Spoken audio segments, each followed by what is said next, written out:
Hello दोस्तों, आप सभी का स्वागत है आपके अपने यूट्यूब चैनल ऑपरेशन विजय में। दोस्तों, मैं हूं अखिलेश यादव। आज हम लोग साइंस में पढ़ रहे हैं सिंपल हार्मोनिक मोशन यानी सरल आवर्त गति। आज इसका जो है चौथा लेक्चर है। इसके पहले 3 लेक्चर हो चुका है। इस पर अभी नहीं देखे हैं तो सभी तीनों लेक्चर जो है थ्योरी थे। आज हम लोग थोड़ा सा छूटा जो थ्योरी वो बताएंगे, उसके बाद जो है न्यूमेरिकल पे चलेंगे। ठीक, तो एकदम कंसंट्रेट होकर पढ़िएगा।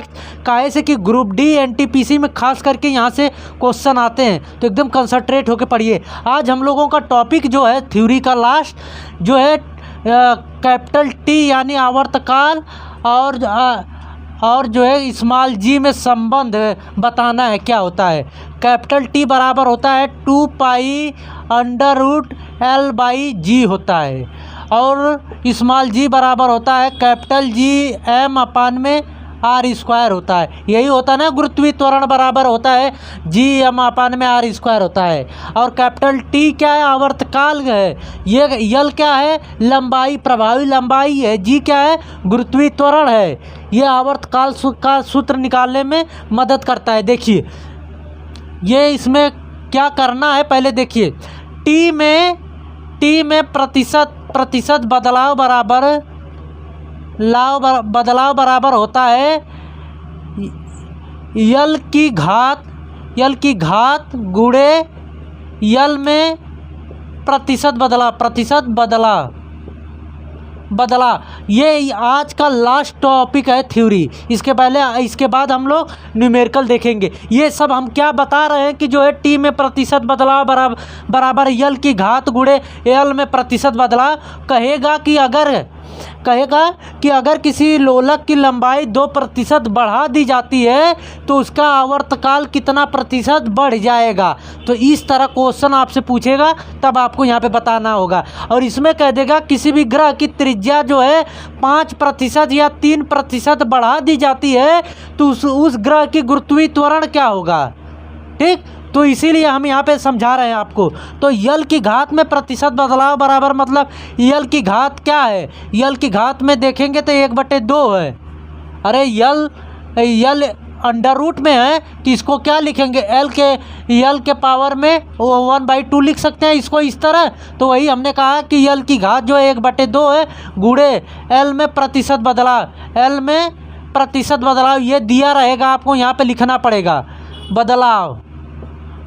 और देखिए जब प्लस में आएगा मतलब कि जब यहाँ पे कहेगा कि प्लस में आगे वृद्धि कर रहा है तो प्लस लगाएंगे, जब कमी कहेगा तो माइनस लगाएंगे। ठीक, तो देखिए ये सिर्फ जो है 5% से कम के लिए है, मतलब कि 2%, 4%, 5% के वृद्धि के लिए है। इससे ज़्यादा आपको नहीं देगा कि 10% बताइए, 7% बताइए जब वृद्धि हो जाए, ऐसे नहीं देगा। ये सिर्फ जो है 5% के अंदर देगा। और वही सेम चीज़ यहाँ पर है। जी में प्रतिशत बदलाव बराबर आर की घात गुणे आर में प्रतिशत बदलाव।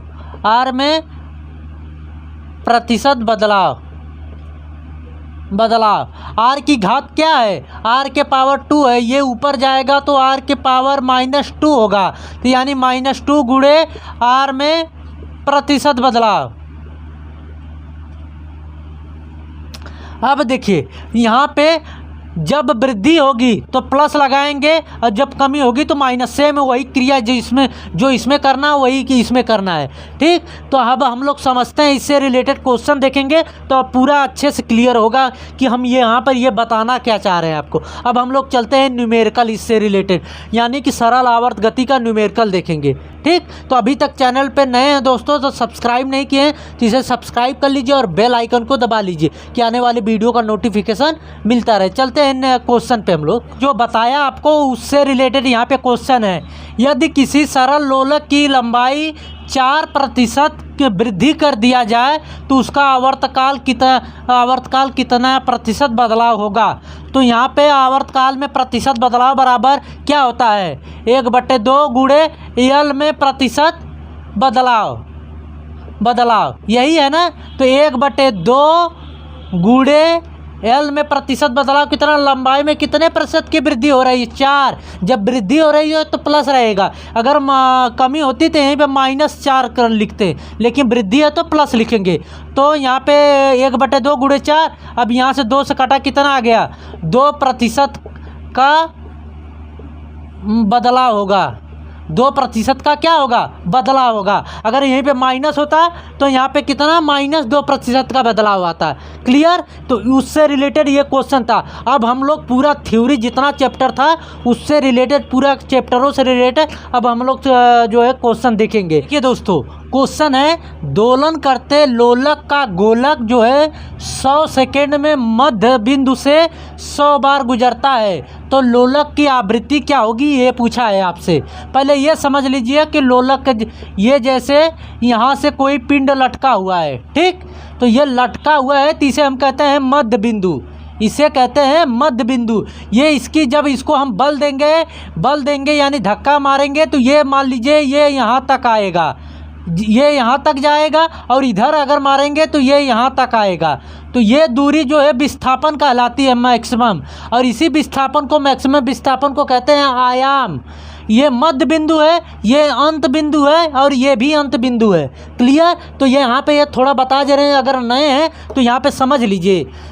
तो यही कह रहा है कि एक दोलन करते हुए लोलक का गोलक, ये लोलक है, इसका ये गोलक जो है 100 सेकेंड में मध्य बिंदु से, इस मध्य बिंदु से 100 बार जो है गुजर जाता है। तो यहाँ पे एक चीज़ समझिए, तो गुजर जाता है तो आवृत्ति पूछा है, तो आवृत्ति बराबर होता क्या है, एकांक समय में, मतलब 1 सेकेंड में दोलनों की कुल संख्या आवृत्ति कहलाती है। हमने क्या कहा, एकांक समय में, मतलब 1 सेकेंड में, ये है जैसे पिंड, मान लीजिए 1 सेकेंड में 5 बार दोलन किया तो ये आवृत्ति कितना हो जाएगी, 5 हर्ट्ज कहलाएगी। जैसे देखिए एक दोलन पूरा कैसे होगा, ये पिंड यहाँ पर गया, फिर यहाँ से यहाँ पे के आके फिर यहाँ पे आया, तब इसे हम कहेंगे एक दोलन। यहाँ से शुरू किया, एक गया, फिर यहाँ पे आया, तो यहाँ पे फिर यहाँ से यहाँ पे आ गया, तो ये कहलाएगा आपका एक दोलन। तो उसी तरह ये किया है जो है 100 बार यहाँ से गुजरा है। एक दोलन में यहाँ से जो है कई बार गुजरेगा ये आपको पता है। यहाँ से देखिए एक बार, मतलब यहाँ से गया, एक बार गुजरा, यहाँ गया, फिर ये देखिए दूसरी की बार, मतलब एक दोलन में 2 बार गुजरता है। तो यहाँ पे देखिए 100 बार गुजरा है तो कितना दोलन किया होगा, 50 दोलन किया होगा। क्लियर। तो यहाँ पे देखिए 50 दोलन जो है कितने में, 100 सेकेंड में, 100 सेकेंड में। तो एक दोलन बराबर कितना हो जाएगा, एक दोलन बराबर कितना, 100/50 यानी 2 सेकेंड, 2 सेकेंड। अब यही 2 क्या हो जाएगा, आवृत्ति पूछा है, आवृत्ति यानी n या f से दर्शाते हैं, तो आवृत्ति बराबर हो जाएगा 2 हर्ट्ज, 2 हर्ट्ज का लाएगा। ठीक। तो इसकी आवृत्ति कितनी निकल के आ गई, 2 हर्ट्ज। ये समझ में आया कि नहीं। ये 100 बार गुजरा है तो यानी 50 दोलन किया है। 500 बार गुजरेगा तो कितना दोलन करेगा, 250 बार गुजरा, 250 दोलन करेगा। 50 बार गुजरा है तो 25 दोलन तय करेगा, मतलब जितनी बार गुजरेगा मध्य बिंदु से उससे आधा दोलन तय करेगा। क्लियर। और आवृत्ति हमने बताया आपको कि 1 सेकेंड में दोलनों की कुल संख्या आवृत्ति कहलाती है। तो 1 सेकेंड में 2 दोलन करता है तो वही इसकी आवृत्ति कहलाएगी, 2 हर्ट्ज।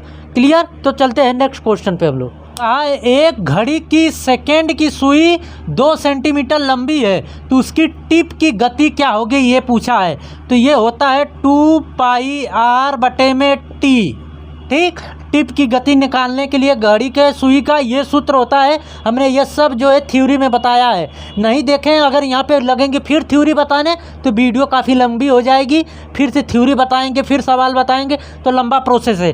यहाँ पे सिर्फ जान लीजिए कि उसके घड़ी के टिप की गति निकालने के लिए ये होता है 2πr/t होता है। और थ्योरी जो है इसके डिस्क्रिप्शन में नीचे जहाँ वीडियो चल रही है वहाँ पर क्लिक करेंगे तो तीनों चारों वीडियो का लिंक वहाँ पर दिए हैं, जाकर जरूर देखिएगा।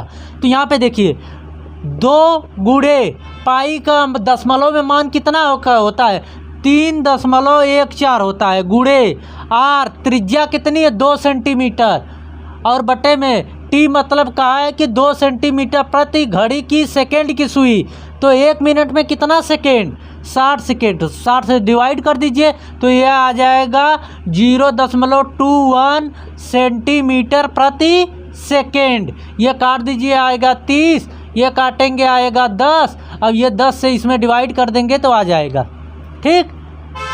ये काटेंगे तो ये कितना आ जाएगा 3 दूना 60, ये 15 आएगा, सॉरी ये 15 आएगा। अब 15 से इसको डिवाइड करेंगे तो 0.21 सेंटीमीटर प्रति सेकेंड आएगा। क्लियर। अब देखिए इसमें ज़्यादा क्वेश्चन नहीं होता है, तो अब इतना हमने बता दिया। थ्योरी में आप थ्योरी पढ़ लीजिए, मेन इसमें ज़्यादा पूछता है, आपकी थ्योरी पूछता है, ठीक। कि पूछेगा कि बताइए कि अगर कोई लड़की झूले पे बैठी है, खड़ी हो जाएगी तो झूला बताइए तेज़ चलेगा स्लो, जब खड़ी है बैठ जाएगी तब बताइए तेज़ चलेगा स्लो। इस तरह क्वेश्चन उसमें ज़्यादा पूछे जाते हैं। तो थ्योरी हमने ये सब जो है विस्तार से सब थ्योरी में बताए हैं। इतना थ्योरी पे बल इसीलिए दे रहे हैं दोस्तों, क्योंकि खासकर ग्रुप डी एनटीपीसी में भर के क्वेश्चन जो है डायरेक्ट जो है थ्योरी से दिया है, यहाँ से न्यूमेरिकल जो है ज़्यादा दिया नहीं है। तो थ्योरी आप पढ़ लीजिए, उसके बाद तो आप चाहे न्यूमेरिकल चाहे थ्योरी आप सभी लगा लेंगे, ठीक। तो आई होप कि ये वीडियो आप लोगों को अच्छी लगी होगी दोस्तों। अभी तक चैनल को सब्सक्राइब नहीं किया तो सब्सक्राइब कर लीजिए और बेल आइकन को दबा लीजिए कि आने वाली वीडियो का नोटिफिकेशन आपको मिलता रहे। मिलते हैं नेक्स्ट वीडियो में। जय हिंद।